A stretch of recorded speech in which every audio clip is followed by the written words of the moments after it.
BR Ambedkar గారు ఏమన్నారో తెలుసా? తన తోటి స్నేహితులు, తన రూమ్మేట్స్ పగలంతా చదివి నైట్ నిద్రపోతుంటే అంబేద్కర్ గారు నైట్ కూడా మేలుకొని చదువుతున్నాడట.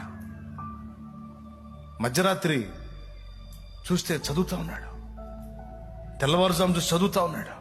వాళ్ళకి భయం వేసింది, మెంటల్ వస్తుందా, మానసిక రోగి అవుతాడా. ఆయన దగ్గరికి వెళ్ళి, అంబేద్కర్ ఏం చేస్తున్నావు,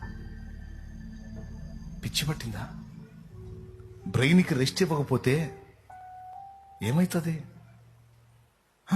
ఏం చేస్తున్నావు, మేము కూడా చదువుతున్నాం, పగలంతా చదివి రెస్ట్ తీసుకోవాల్సినప్పుడు రెస్ట్ తీసుకుంటున్నాం, నిద్రపోవాల్సినప్పుడు నిద్రపోతున్నాం. వాళ్ళంతా వేరే కులాలకు చెందిన వ్యక్తులు. ఏనా అంటరాని కులం అని తృణీకరింపబడిన కులానికి చెందినవాడు. వాళ్ళు ఆయన అలా అంటుంటే, చదివేటప్పుడు చదవాలి, నిద్రపోయేటప్పుడు నిద్రపోవాలి, ఏంటి నువ్వు చేస్తున్న పని అంటే ఆయన ఏమన్నాడు తెలుసా వారితో?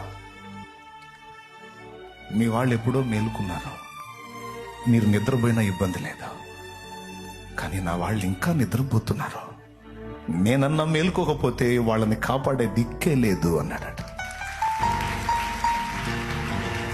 నేనన్నా మేల్కోకపోతే నా జాతి ప్రజలకు విడుదల లేదు. అవలేదు, నేనేమైపోయినా పర్వాలేదు, నేను మేల్కుంటా. ఈ మాట చెప్పేసరి సైలెంట్కి వెళ్ళిపోయారు వాళ్ళు. ఇంకేం మాట్లాడతారు, మేధావి ఆయన. ఒక్కటే ఆన్సర్, మళ్ళా ఆన్సర్ లేదు, వెళ్ళిపోయారు. ప్రియులారా, ఒక సంఘ సంస్కర్త, సామాజికవేత్త, రాజ్యాంగ రచయిత అంబేద్కర్ మహనీయుడు. తన జాతి ప్రజలందరికీ, అలాగే దేశ క్షేమానికి కూడా ఆశీర్వాదకరంగా నేను ఉండాలని ఒక గొప్ప స్థానాన్ని చేరడానికి ఎంత శ్రమ పడ్డాడో అది ఒక మాదిరే మనకి. అందుకే చెప్తున్నా, ఈరోజు దళితుల్లో నుంచి కొంతమంది ఉన్నత స్థానాలు, కలెక్టర్స్ దగ్గర నుంచి, మంత్రుల దగ్గర నుంచి, గొప్ప గొప్ప ఉద్యోగాలలో ఉన్నత స్థితిలో ఉన్నారు అంటే ఆ మహనీయుని త్యాగం.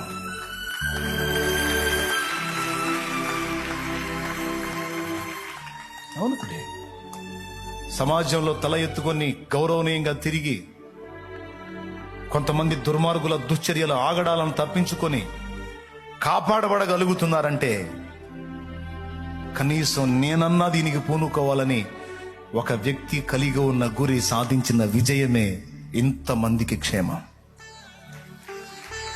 మొన్న